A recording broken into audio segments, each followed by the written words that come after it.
of the Indian culture at all. They were what's called Panchupasaka. Bhakti is only a artificial practice that you do until you merge. And there were some Buddhists also. I remember one Buddhist came through and there was macrobiotic restaurant. And he said, I eat everything. You know, what do you mean Zen food?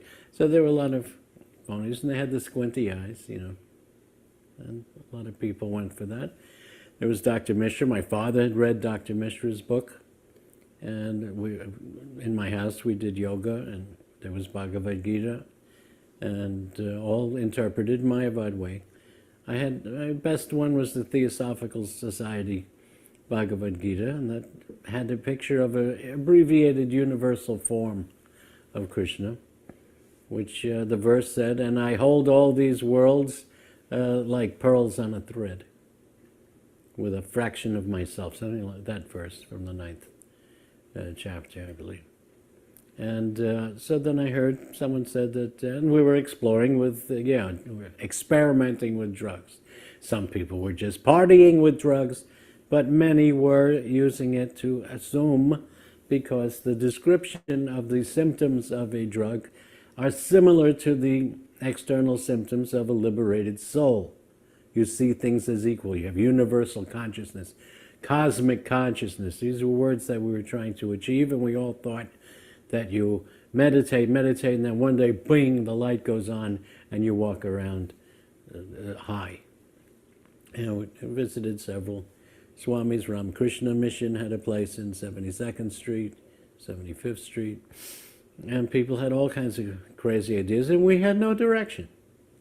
None of the yogis gave any sadhana. They ate meat. Swami Nikalananda was translated the Gita also. He smoked. None of them just do whatever you want. Jatamat tatapat. So then someone told me, there's a Swami on 2nd Avenue chanting Hare Krishna, Krishna Krishna, Hare Hare, Hare Rama, Rama Rama, Hare Hare. I said, I never heard of that, but then I went one night, and there was the 26th 2nd Avenue storefront, and I peeked in, and I asked a couple standing there who were looking in, I said, is this 26th 2nd Avenue? And they said, Pilgrim, your search has ended. So it was a sign. And I went in, sat down, we were chanting.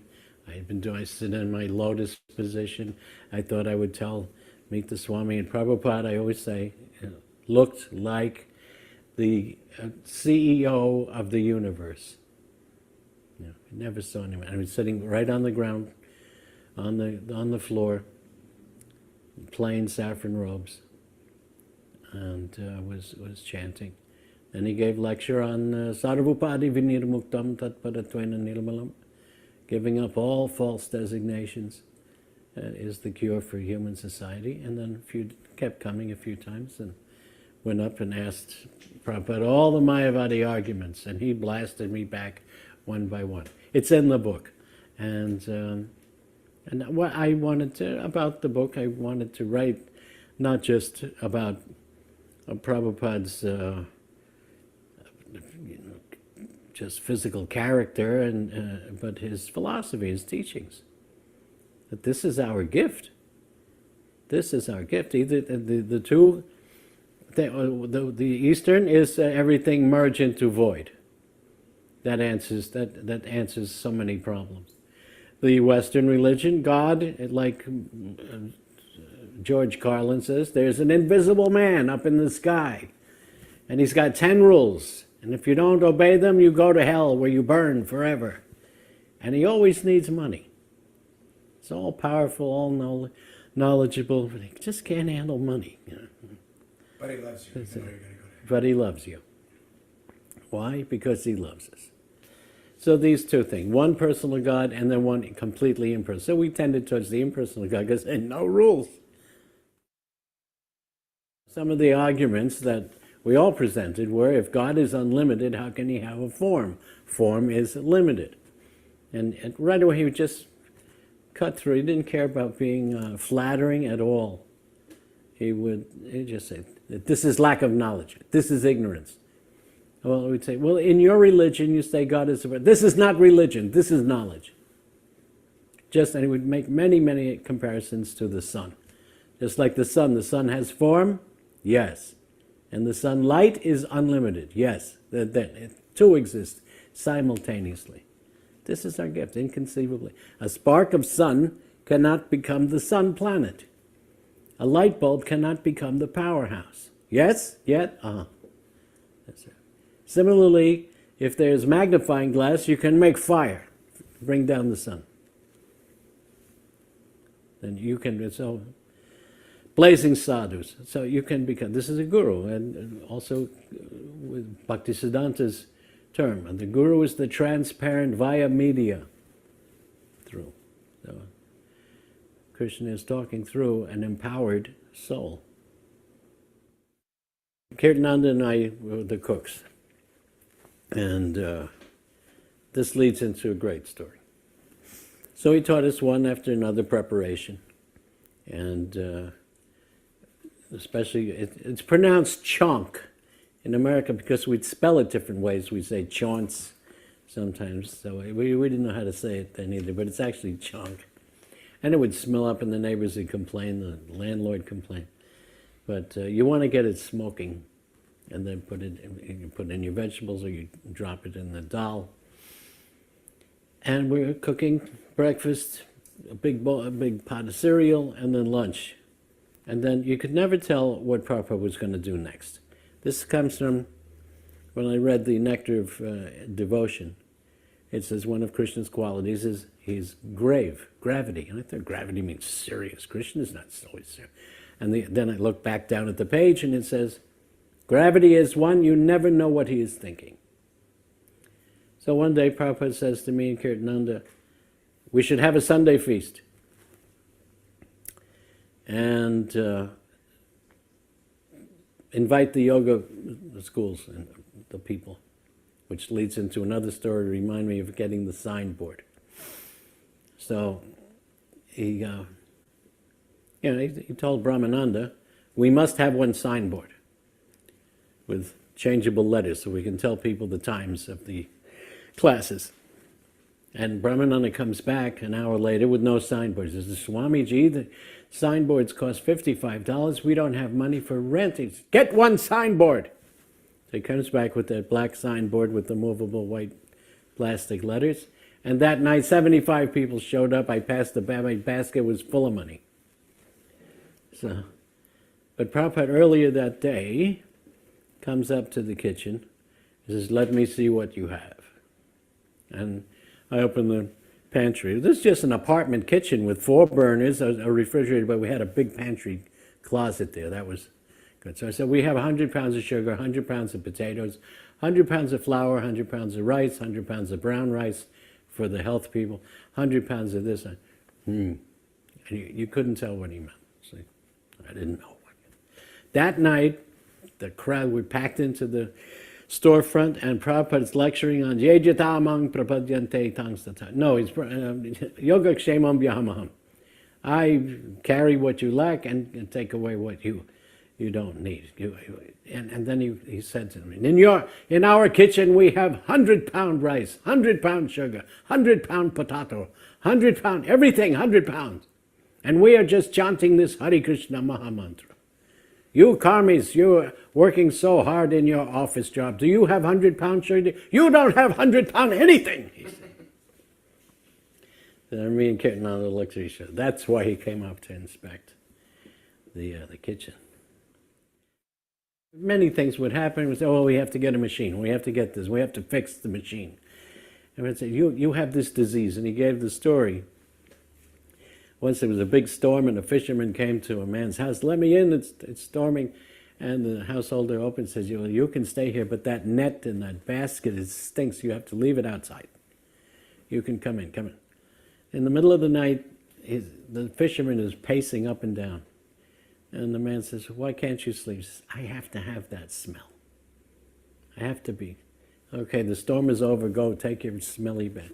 So just like that, you Americans, you think you have to have anything, you have to have a machine. And there was a big jug of water that couldn't stand up. The person said, give me that cloth. And he rolled it up, made a donut, put it down, and set the pot stable. Says, you do not have this kind of intelligence. Everything you must have machine. But it gave so many examples. And to jump ahead, when we were starting the Vrindavan Krishna Balaram temple, I was talking to Guru Das, and I said, what if we put our power and all this money into acquiring Radha Damodar temple and have something small in Ramanreti? He said, yeah, let's ask Prabhupada. And we said, what if we get Radha Damodar and have something small in Ramanreti? And Prabhupada said, I cannot think of anything small. That is my disease. Everything big. Even when I was manager for Dr. Bosch's laboratory, and my plans were bigger than he could supply. And many people ask me, I just came from Atlanta, Panihati, how can I please Prabhupada? I don't know specifically, but Prabhupada liked big. See, do something big and important. He said there are rituals and functions and procedures, but main thing is to offer with your love. And the first mantra he only gave us was Namo Brahmanya Devaya Go Brahmana Hitaya Cha Jagat Hitaya Krishnaya Govindaya Namo Nama. He said, offer with that. Then one time, a box came with Jagannath Murti, and we didn't know what to think of this. This abstract art masterpiece. And Prabhupada said, everyone bow down. He said, this is Jagannath, the Lord of the universe. And later on he told to Bon Maharaj's god brother, I've given them Jagannath because Jagannath does not have strict archanam. It's not so. It's having a full murti. But we had the painting, Jadharani was painting. So now she's become a fine artist. Her first paintings looked like cartoons. Big, big fingers. A lot of devotees from Christian background say, how did Lord Chaitanya die? How did Krishna die? And Prabhupada put on such a bitter face. And it is not important. It is so distasteful.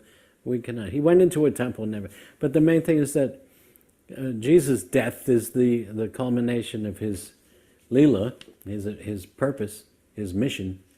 But Lord Chaitanya Krishna's purpose is not dying.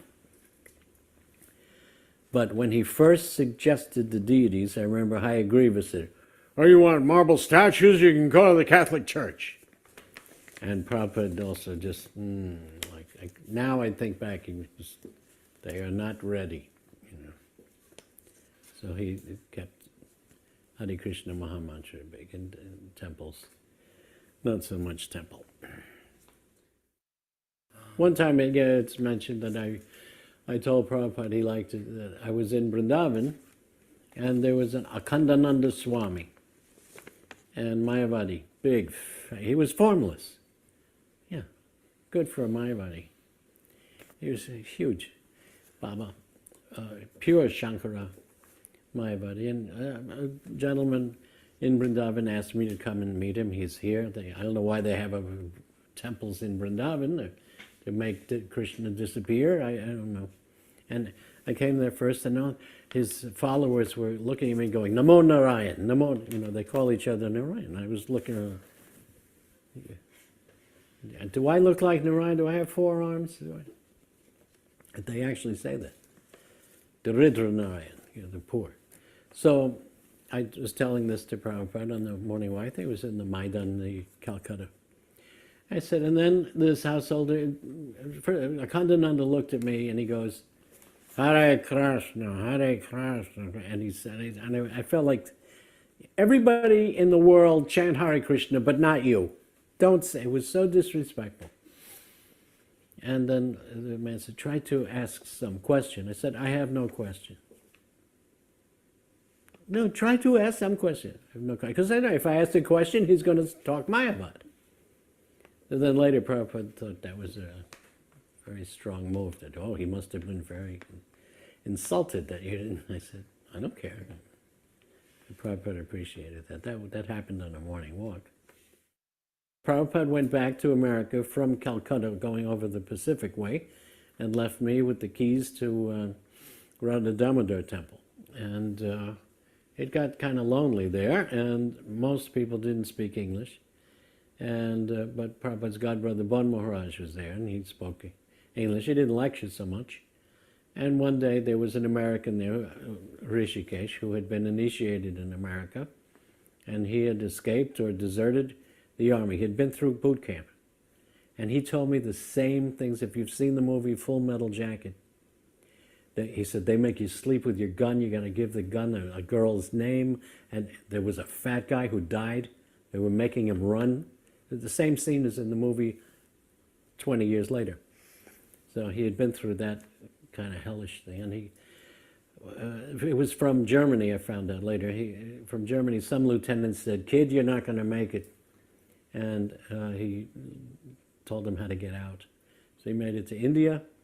And Bon Maharaj, I believe, kind of lied to him. Said, if you stay with me, you'll be protected. And if you leave, then I'll turn you in, almost.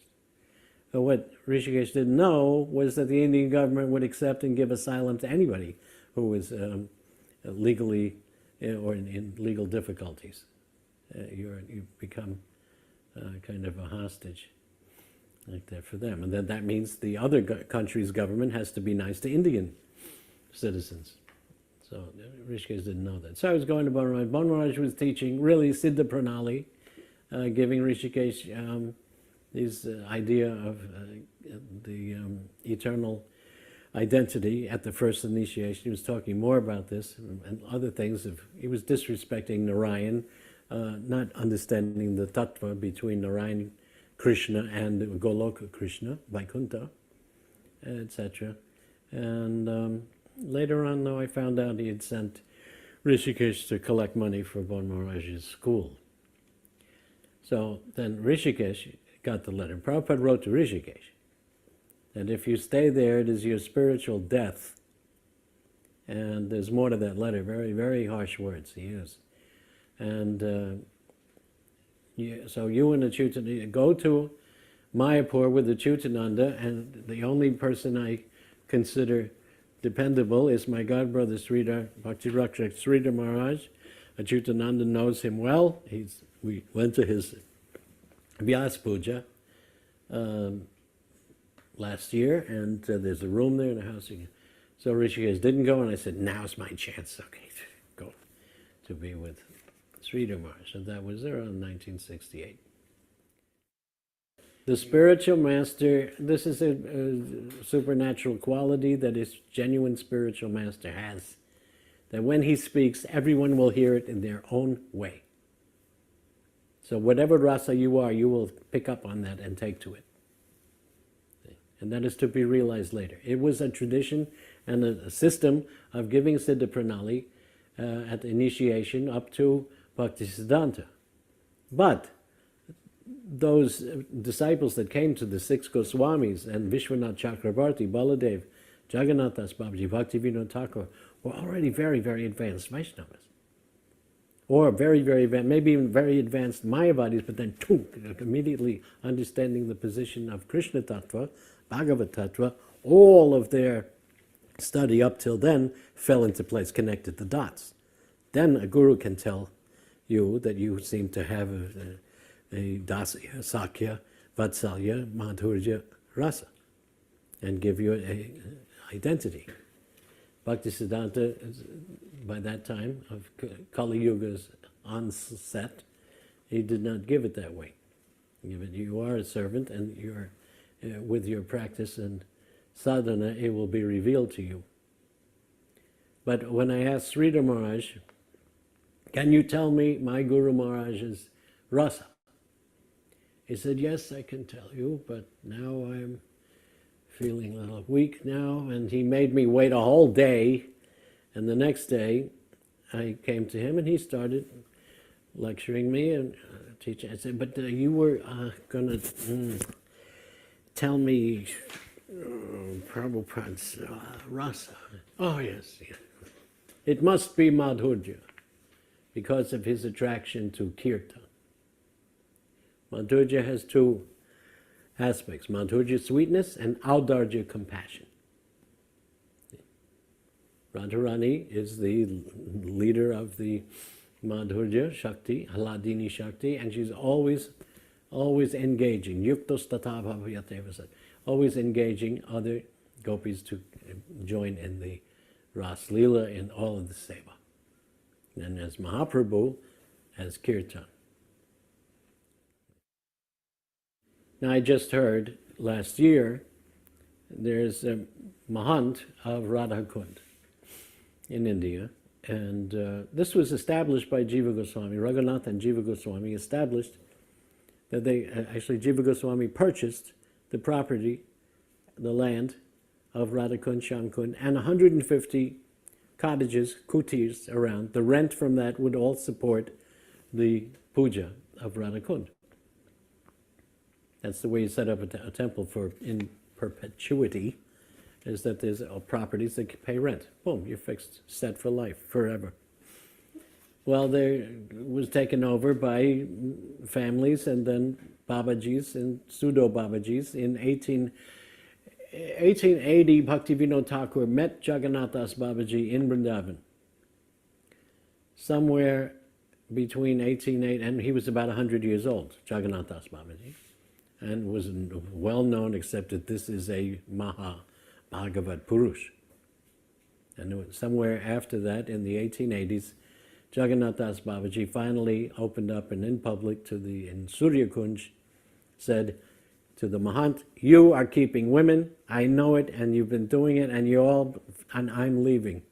I'm going to set up in Navadvip." This is as big as like the Pope saying, "I'm leaving the Vatican and going to stay in Paris from now on." This was a major event. So Bhaktivinoda Thakur then had association with him in Bengal after that. So the current Mahant, this is what I have heard, gives your, for a fee, will give you your gopi name. Of course, there's always a gopi, right? Everybody's a gopi. So there were a whole group of Europeans came, and they all got their name after no receipt, but two of them were lifelong friends since they were little boys. Said, "Tell me your name." I said, "Well, I'm such and such gopi, and I wear green, and I have these and these bangles, and I serve Lalita in this way, making garlands or something, the whole, and my parents are, and I'm married to so-and-so Gopa." And the other one, the friend says, "That's my name too." Let's talk to them. There was about 40 others. They all had the same. So he was just selling names. So this is the nature. And this has been going on for centuries. And it has been going on for centuries, and similarly, and it's an embarrassment to Chaitanya Mahaprabhu's movement, and since the time of the Goswamis, and Jiva Goswami especially, then Vishwanath Chakrabarti, and Bhaktivinoda Thakur, and Bhaktisiddhanta, and even when I was traveling in South India, people thought Chaitanya Mahaprabhu movement is this erotic Hindu hippie style. We were invited, I'm sure, by some South Indian playboy house where he thought that we would be hippies and we'd have party there. And when we show up, we're just chanting sannyasis and brahmacharis, they were disappointed. Because they'd heard, even now, the reputation is carried on by the pseudo Sahajiyas. And the Prabhupada, in my book I have a list of Prabhupada's one-liners. He said, "It is the business of Maya to make our Krishna consciousness movement look ridiculous." And they're good at it. Some people were saying the Prabhupada, the Guru is God, And I said, no, Sakshat Haritvena Samasta Shastri Ruttustatha Bhavyateva Sarve Kintu Prabhurdya Priya, because he is the most beloved of Krishna. There's Achintya Veda Vedattva, which is inconceivable. Now, if it's inconceivable, don't act on one or the other. So I'd heard that one year they forgot Prabhupada's Vyas Puja, and they made him a birthday cake or something. And Prabhupada was very angry and said, "Come tomorrow, I will come back tomorrow, and you do it the way I taught you." What way was that? You worship the Guru like God. So then they went the other way and they said the Guru is God. One time devotees were asking Prabhupada different, is this going to happen? Is this going to happen? Prabhupada looked at me and said, what do they think, I'm God? So, well, some of them did. In the 26 Second Avenue, we would let anybody up to see Prabhupada because he would win them over. Jadharani was learning guitar and some folk music from Reverend Gary Davis. He was a pastor, but he had some popular gospel records. He came up to see Prabhupada and others. But then one man looked normal, and we brought him up, and upstairs he turned wild.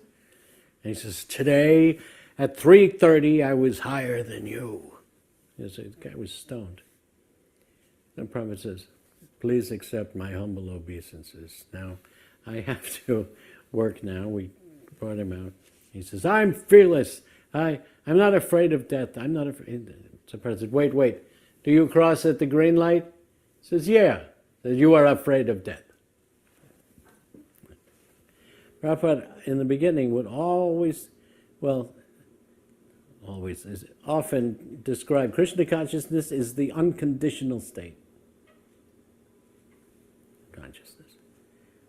And it was perfectly in tune with the idea, because we all thought that drugs could give you that. When you were on drugs, yes, you were beyond inhibitions. And then when the first canto comes out with Sukadeva Goswami walking naked and unaffected by anything, yeah, that's what I want to be when I grow up. That's just to have no condition and be, not need material things for myself. To be total independence. Brahmananda, Brahmabhuta. Prabhupada wasn't imitating anyone. He had no act. He had he wasn't performing. He was genuinely there and genuinely amazing, And we could tell because his answers would come right off the top. Or a verse. Or he'd hand you the Bhagavad Gita. Go to this chapter and read it. Well, to get us used to reading so that this is not his own ideas.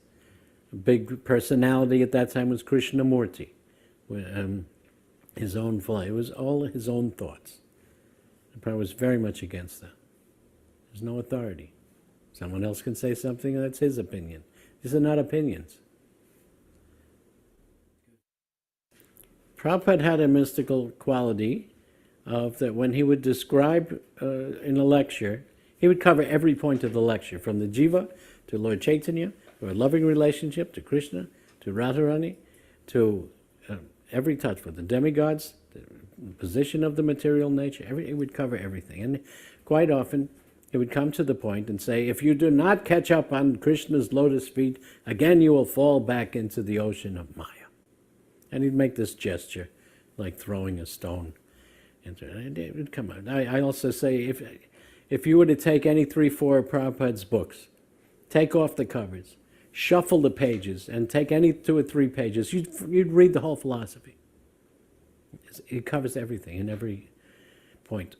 So he kept saying, again you will fall into the ocean of Maya, an illusion.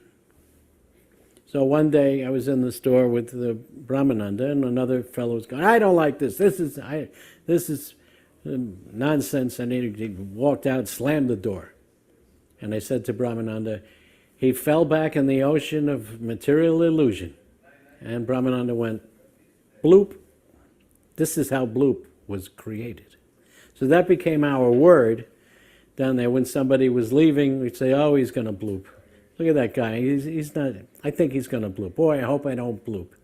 Where's so-and-so? I haven't seen him. Oh, he blooped. So we were up in Prabhupada's room, and Prabhupada said, where's that boy, Michael? And Brahmananda said, oh, he blooped. Bloop? What is this bloop? So we all looked at Brahmananda. You made it up. And he said, well, you've been explaining that we fall back in the ocean of Maya like a stone makes the sound of, and it hits the water, bloop.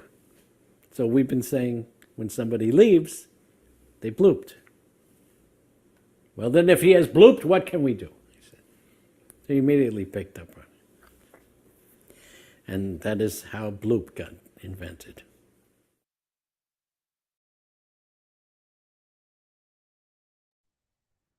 Hare Krishna. So we have heard from His Grace Acyutananda Prabhu. Now we will hear some of his glorification. Let me share the screen.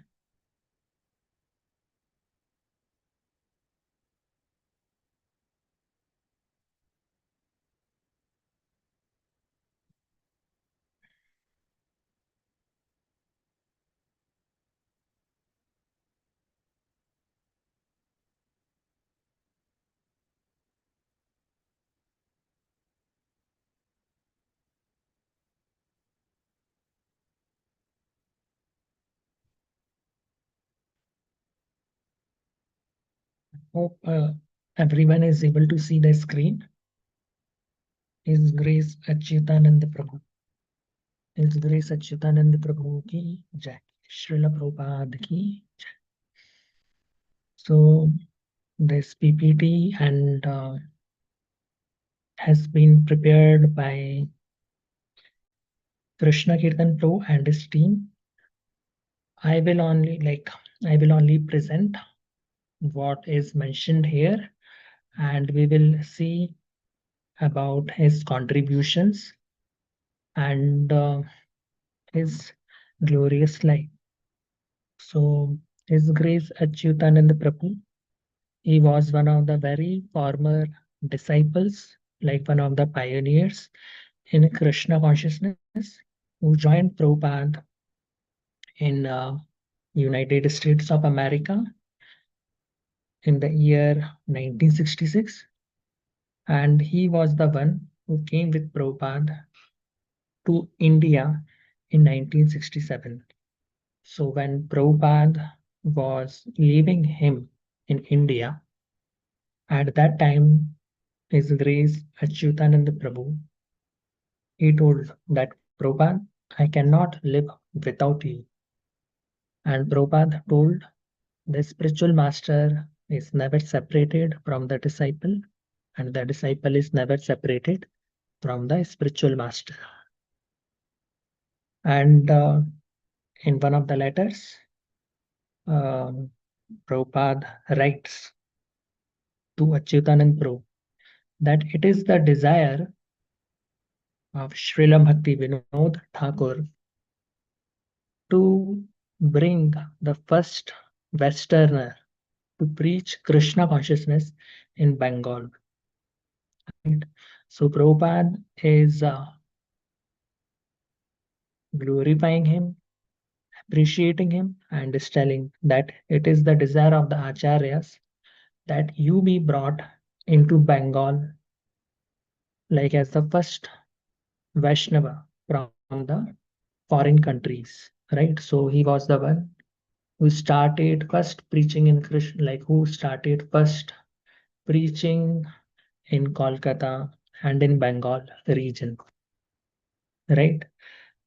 And one of the his name Acyutananda, right? So Achyut means one who never falls, right? And we refer Krishna as Achyuta. So one of the devotees, he asked Achyutanand Prabhu that Prabhupada has given you the name Achyutanand very aptly. Like your name is very appropriate. And then Achyutanand Prabhu replied that yes, he gave me a very appropriate name because I and Prabhupada used to have a lot of debates.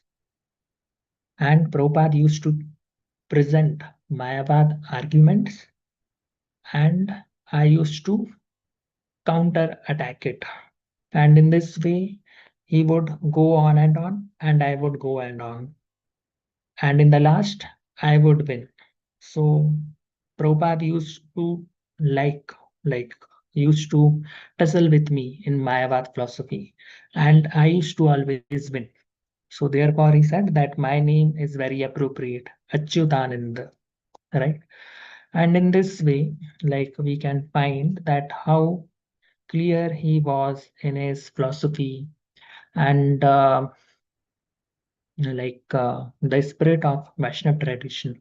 So, like there were many Prabhupada disciples, and there were very few who got the association of Prabhupada's extended family. When we say extended family, it means that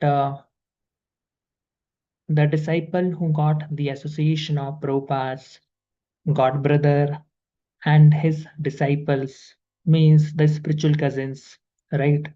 So Prabhupada instructed Achyutananda Prabhu and other disciples to go West Bengal and preach.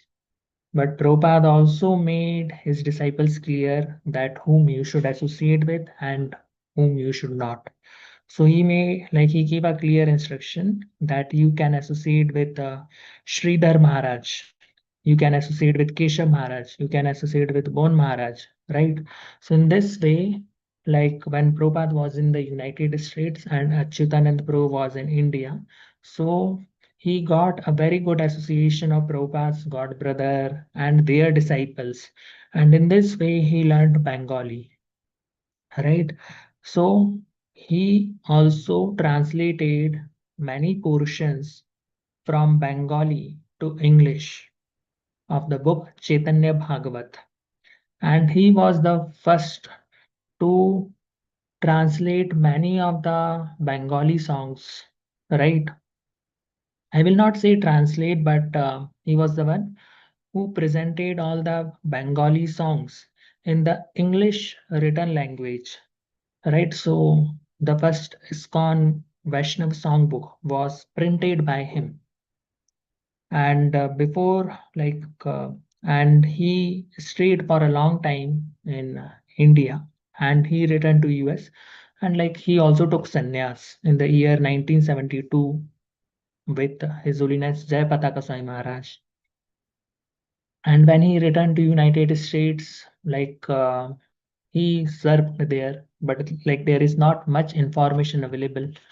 Currently, he is based in Alachua, right? It is one of the very large community of Prabhupada's disciples.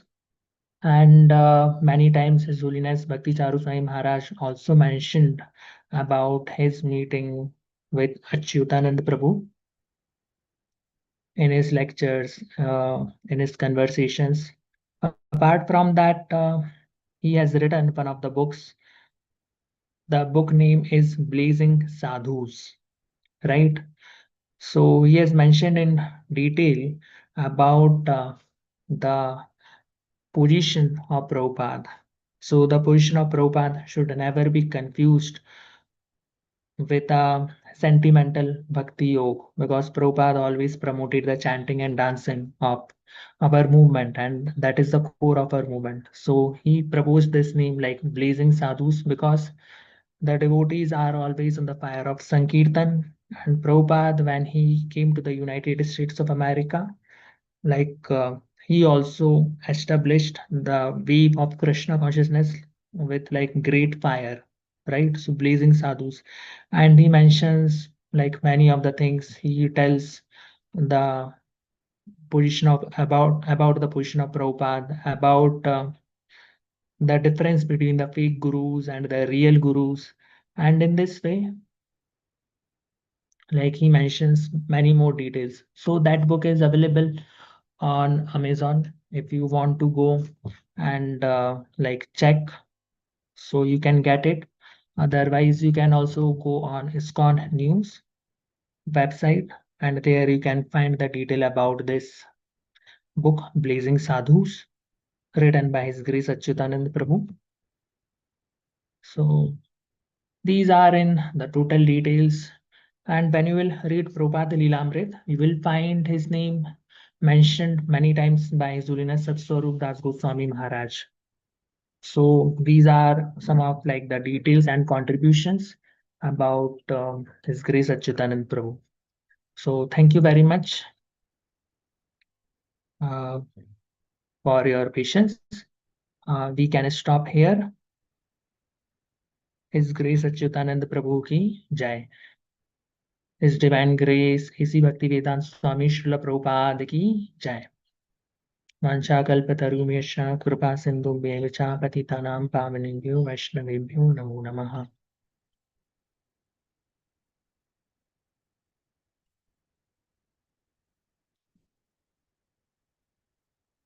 We can end the meeting. Thank you.